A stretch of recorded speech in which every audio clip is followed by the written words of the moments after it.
Women are 51% of the U.S. population, but they're woefully unrepresented in political office. In fact, only 33% of state legislators are women. And the way things are, it could take more than 200 years to reach parity. That's where the organization Vote, Run, Lead comes in. The organization's goal is to close that gap, and it's launched an initiative to achieve that. It's called Charting a Path to Women's Majority. We're pleased to have Vote Run Lead's Chief Political Officer, Sabrina Shulman, with us today to break this all down. So stay with us. Welcome to Lean to the Left, home of no-holds-barred commentary, plus interviews with fascinating people, some of them top experts, others simply with interesting stories to tell. You'll never know who'll show up at Lean to the Left. Now here's your host, Bob Gaddy. Now, before we get to Sabrina, I want to urge you guys to visit our podcast.leantotheleft.net website, where you'll find thumbnails and links to all of our episodes. You can subscribe there too. And don't forget to give us a rating. 5 stars would be super cool. Now about our guest, Sabrina, and about Vote Run Lead, which is a nonprofit organization that teaches women how to run for office and win. She's former VP for Political and Legislative Affairs at NARAL, Pro-Choice New York, and the National Institute for Reproductive Health, and helped lead the campaign to pass New York's Reproductive Health Act. She founded Planned Parenthood of New York City's first permanent grassroots activist program and its political committee. Sabrina currently serves on the board of directors for both Willie Mae Rock Camp and Kegwin Company. She is a graduate of Sarah Lawrence College. Is that correct, Kegwin? Yeah, I'm Okay. impressed you got that right.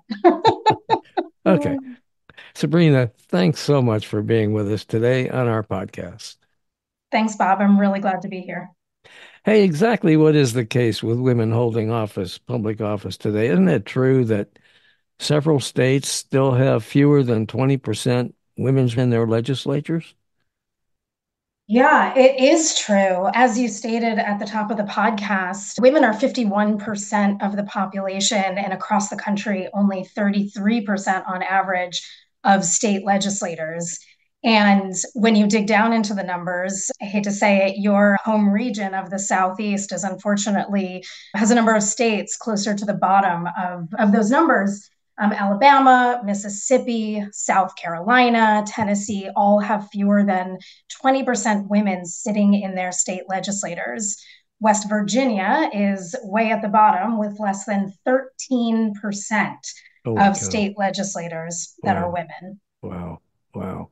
Yeah. In South Carolina, it's even worse than that because right now we don't even have a female on the state Supreme Court. Of course, that's another story, That's but right. That's right. it's pretty bad here. But why is it so important? This is a dumb question, but I guess I have to ask it. Why why is it so important to have more women in the state legislatures? Honestly, Bob, I wish you didn't have to ask that question. I feel that so much of our work is making the case to folks about why it matters to have a reflective democracy. And that's what it really is about for us. It's not just, oh, we need more women for the sake of having more women. It's the fact that when you line up the actual population of this country and pretend that the elected representatives we have are actually fully representing those folks, it feels like a joke, right? How can you say that in a state like yours, hate to keep picking on South Carolina, but less than 20% women speaking on behalf of policies that impact a population that is 51% women is somehow reflective and representative? It just means that the policy making and the decision making in government is not actually taking into account the lived experiences and the needs and the values of the full population adequately. And all of that reflects itself when it comes to the issues, right? Absolutely. You look at, again, just focusing in on the Southeast, Hmm. it's the lowest representation of women in state legislatures. It is a pocket of some of the most restrictive laws related to women's health care, abortion access, contraceptive access. Hmm. There's an exact correlation there of who's making the laws and who those policies are actually serving or not serving. It always amazes me to see, especially on the abortion debate, these women who are Republicans coming out on the side of restrictive measures. I just don't understand that. I think something that's critical for us is that, as I said earlier, it's not representation for the sake of representation. Values still matter. So for us, Vote Run Lead has a values lens. We are unabashedly feminist, anti racist, and pro democracy. So You it's guys not are really, that's nasty. All those things you're about. That's just nasty. It's really unfortunate. But it's for us, it's like it's not just any women. It's women because we need more represented based on our population, and we need more women who actually represent the majority values on the ground. You mentioned abortion, right? There's so many restrictive laws being passed across this country, but when you look at the statistics and you look at the endless public opinion polls that have been done over the years, the majority of this country believes there should be safe, equitable access to abortion care. We are nonpartisan. And so, if there are Republican women out there who are feminist and anti racist and pro democracy, bring it on. We welcome you to our trainings. We want to see you run. But because for us, it's about the values. And it's undeniable that one party is demonstrating those values more than the other at this point in the country. But to be fair, I think there are women interested in running for office who maybe identify as Republican, are in Republican districts, and do believe in those values, but their party hasn't been as welcoming and hasn't created a space for them to be elected leaders at this point in their party. I don't know why your initiative is needed. After all, wouldn't a woman your age really like to be represented by people like Mitch McConnell, for example? There's one reason I live in New York. But listen, if there is a place for Mitch McConnell's representation and there is a district that aligns with his values, then he should be elected to represent them. The reality on the ground is that a lot of folks who align with his views and his agenda are only serving because the system has been stacked against women like me and Black women and progressive women in redder states running and winning. Mhm. If our districts were drawn fairly, if the system were set up for the playing field to be level for anyone who runs for office, I think you'd see a lot fewer Mitch McConnells representing districts where there is a diversity of opinions and values. Mhm. Okay, so what's the solution? How do we achieve closer equity? Tell me about what Vote Run Lead Action is doing to reverse this trend. Sure. So we are a training institute. We recruit, we support women once they're running. We are really focusing in on one of our key initiatives is called Run 51, and that has become our largest focus. It is the initiative that is aimed at women's majorities in state legislatures specifically. We're Hmm. still the political home for any values aligned woman who is interested in running, but Run 51 is really where we are putting most of our resources to recruit women to run specifically for state legislatures, giving them the training and the confidence and the tools to run a successful campaign and to be with them throughout their political journey. So we provide one-on-one coaching with expert coaches on the ground in various states. We have a digital resource hub that has all of the tools. There's some inspirational videos, there's toolkits and worksheets, how to build your field plan, how to fundraise, all of these things. And some of it is what everybody needs to run for office, man or woman. And some of Hmm. it is unique to women. Often, women need to be asked many more times to run for office than a man. And part of what we do is to partner them with a community of other women who have their backs, women who have run before. Some have won, some have lost. But the point is that it demystifies this idea of jumping into the political arena and makes it feel doable, makes it feel feasible, help them Hmm. understand that at the end of the day, it's a job and it shouldn't feel like a mystery. Really, for us, it's about the resources and it's the community and it's the confidence. One other thing I want to mention that we just launched last year is that often women who come to us say that they don't feel welcomed into the political and campaign arena, partly because, as I mentioned earlier, the system is still run largely by young white guys, to be totally blunt. I experienced this in my career. And they want a campaign manager, they want staff who understand what it means to run as a woman, the difference in what's going to be thrown at them on the campaign trail. There's more harassment, there's more violence, there's more threats. Often women of color want a campaign manager who also understands their experience. And so we've also launched a campaign manager recruitment and training program to start expanding the field of not just women running, but also women working in the political arena who have a different perspective and are going to do things a little bit differently than politics as usual. Sabrina, is this all done online or is it in person or what? Or a combination? Oh no, it is both. The Vote Run Lead magic really is in our in-person trainings. You build that community by being in a room with other women, feeling the Hmm. energy.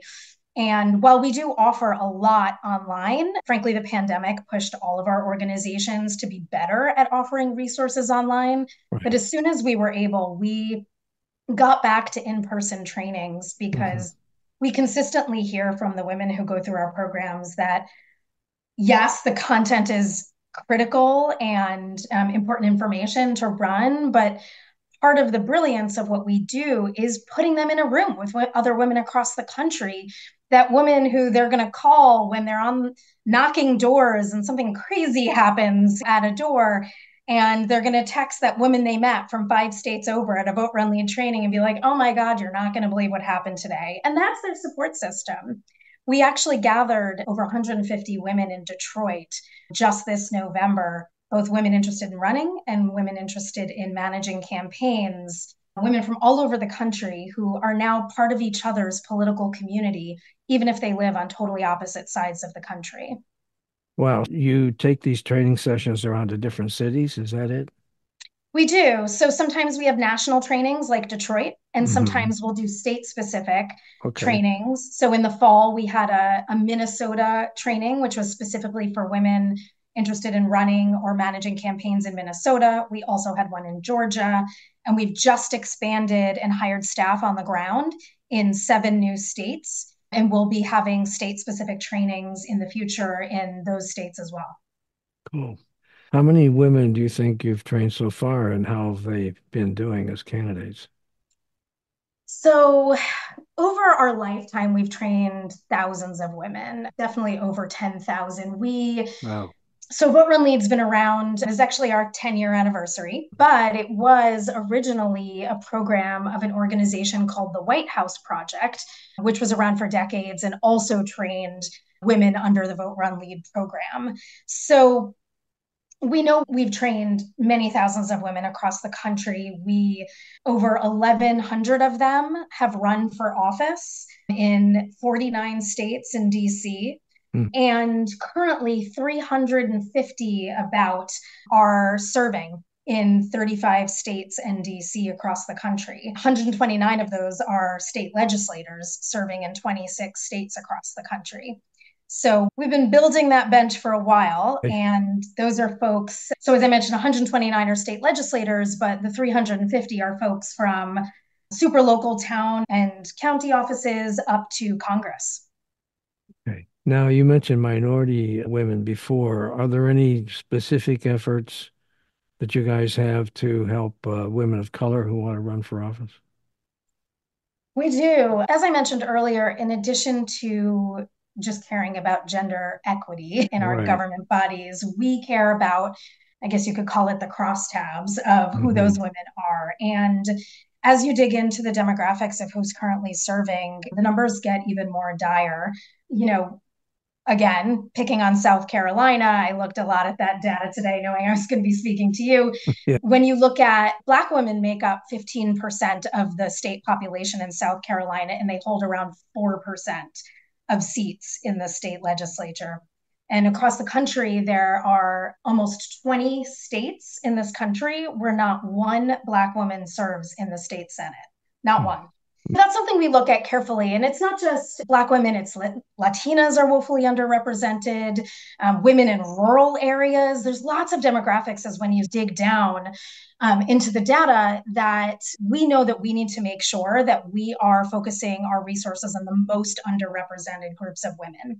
It's interesting that by and large, our trainings tend to be mostly attended by women of color. We've done a lot of work to organize out in rural areas. And something else we do is that we make sure that we're partnering with organizations who really serve women of color as their primary purpose. So Okay. we work with the Elect Black Women PAC and Higher Heights. The Deltas, one of the Black sororities, one of the largest Black sororities, has launched a Deltas for Women in Action, which is specifically for recruiting and training their members to run. We've got a really good longstanding partnership with them. Part of it for us is helping build the capacity of organizations that already primarily serve women of color and working with them to figure out how can we bring what we've built to support their work already in their communities. Okay, so you guys focus on the state legislatures around the country mostly, right? Yep. Okay, how about Congress and even the White House? Are you just letting that Um, alone or what? No, not at all. So the focus on state legislatures is relatively recent, and we launched Run 51 back in 2021. Mhm. And before that, we focused on just broad women's political training, Okay, women who might run for anything, anywhere. And okay, while our focus continues to be at the moment state legislatures, we also want to continue to be the political home for values aligned women looking to run for anything. So a percentage okay, of our work is still focused on that. And what I would say is you can focus exclusively on one level of office, but elected jobs are like any other job. You start somewhere and you tend to grow, right? When we hmm, talk about bench building, often our recruitment for state legislatures is working with women who are local elected officials right now and encouraging them to run for higher office. hmm. Our current Vote Run Lead alums serving in Congress, many of them were state legislators. Brittany Pedersen from Colorado, Ilhan Omar from Minnesota. So while we're focusing on one segment of the ecosystem, Right, we also are trying to touch the other levels of government because we do need a reflective democracy at every level of government. And we know that some of the VRL alums in state legislatures or currently running for state legislatures will at some point eye higher office. And we look forward to seeing them continue to move. sure. Okay, so how, if a woman wants to run for office and she wants your help, how does she go about doing that? She should reach out to us. Yeah, We have a variety of ways of providing support. We have, as I mentioned, state directors on the ground in specific states. And in those areas, we have more on the ground support for women. As I mentioned, we have more directed trainings in those geographic areas, and we have a state director who she can talk to about what office she might run for. mhm. If you go to our website, you can and you reach out to us, our state director will follow up with you if you're in a state that we have a staff member. How many states is it that you have? So we have state directors on the ground in six Yeah, states, which are Minnesota, Georgia, Michigan, Washington, Oregon, and New Mexico. okay, And then we've got a regional head in the western part of the country who also works with women in Arizona, Colorado, and Nevada. okay. In those places, we can pair you up with a staff member who can really handhold your political journey. In the rest of the country, as I mentioned earlier, we continue to offer national training opportunities, both virtual and in person, Hmm. that women interested in running anywhere in the country are welcome to join.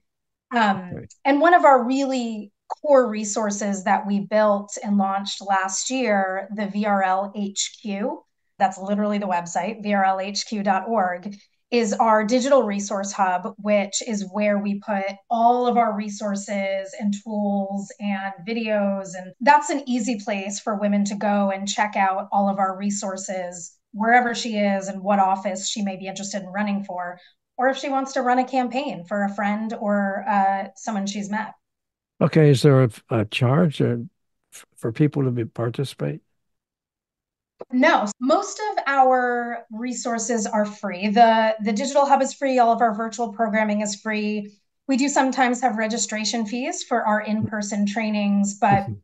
part of our values is to make sure that every woman who needs to be in the room can be in the room. So we Okay. also offer support, financial assistance for registration fees, for travel to our in person trainings, because there are already so many barriers to women running for office that it's critical to us that if somebody is interested and has decided it's her time, that we want to make sure she can join us and get that jump start. Okay. I saw online that there's this company, M. LaFleur, that lends clothing to women who want to run for office. I thought that was really cool. They call that program Ready to Run. What do you think about that approach? I think it's amazing. I think, to what I was saying a moment ago, anything that reduces the barriers for a woman to run is critical.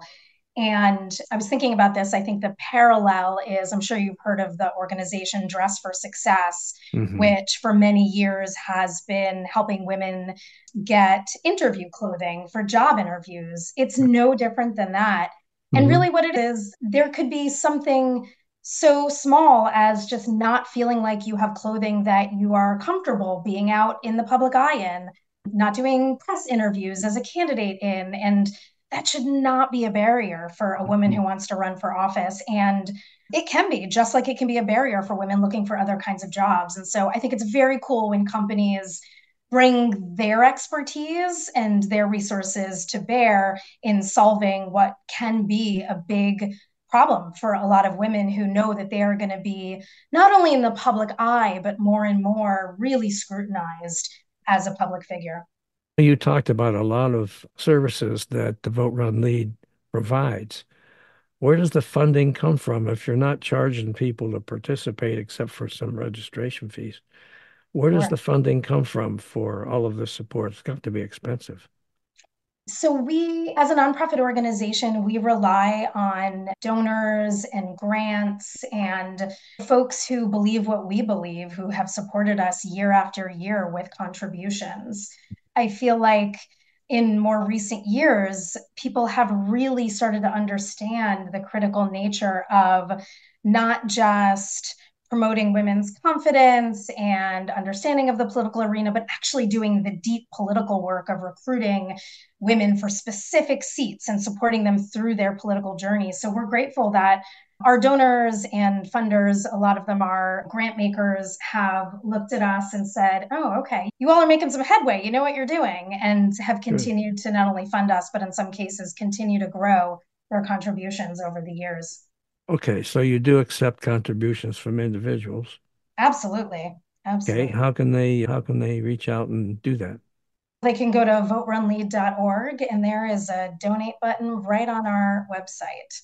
Okay, and that's where they can get started for more info too, right? Absolutely. They can also check out, we recently launched a sister organization called Vote Run Lead Action. So voterunleadaction.org, you'll see you can jump around on our internet presence. All there's tabs at the top, but Vote Run Lead Action, our 501c4, is how we are doing most of our training and programming and support at this point. Voterunleadaction.org is where you'll find trainings posted, virtual and in person, opportunities to come join us in your state or for national opportunities. Okay, great. You got anything else you'd like to add before we close it up? think so. I feel like we covered a lot of turf. Yeah. All right. Who would you like to see? This is coming out of left field. Who would you Uh-oh. like? We know we have Joe Biden as the Democratic, as our president and the Democratic nominee against our old friend Donald Trump. Who would you like to see as the Democratic candidate if you had your choice? Oh, this feels like a trick question. It's not a trick question. Would you like to see I Biden mean, or would you like to see, if you just had your druthers, Harris or I somebody think else? I think there are Or, some, I'll put it this way. I think there are some fantastic women elected officials who I hope will run for president someday. Kamala Harris has been an amazing vice president. She's carrying a lot of the core issues for the administration that are critical to women, including reproductive justice. Gretchen Whitmer, I know, is someone who a lot of folks have talked about as a Mhm. candidate in the future. Michigan has been blowing us away with the policies they've been passing that are feminist, anti racist, and pro democracy. So I wouldn't mind seeing her on the ticket at some point. Okay. That was a very political, A diplomatic answer. diplomatic answer. It was quite good. Okay. All right. Listen, Sabrina, thank you. I really enjoyed talking to you. And if you don't mind, I'm going to have some of our people from the women's organization here reach out to you guys. Yeah, that'd be fantastic. I would love Okay. that. All right. Right. Usually we tell folks to get in touch via email. Via email. And the best email would be, So the best email would be info@vote run lead. Thanks so okay. much. Hey guys, thanks for watching. I hope you enjoyed this Lean to the Left video and you found it interesting and informative. Please visit on a regular basis and check out our interviews with guests on topics that focus on progressive politics and the important social issues of our time. Now, our interview shows stream on Mondays with special episodes on Thursdays. And you can check out upcoming shows, guests, and topics at podcast.leantotheleft.net. Subscribe to our audio version there and to our video shows here at YouTube. And follow us on social media. Facebook at Bob Gaddy and the Lean to the Left podcast. Now, it's two. Bob Gaddy is one Facebook page, and the Lean to the Left podcast is a second Facebook page. Twitter at Lean to the Left 1. Instagram at Lean to the Left 1, TikTok at Lean to the Left, LinkedIn at Bob Gaddy, and YouTube at Lean to the Left. Now, I hope you'll support Lean to the Left as well so we can keep things going. Just click on the Donate tab at the top of the leantotheleft.net homepage and contribute by buying me a cup of coffee. That'll really help and would be much, much, much appreciated. Now, this is Bob Gaddy signing off for Lean to the Left. Thanks for sharing your time with us.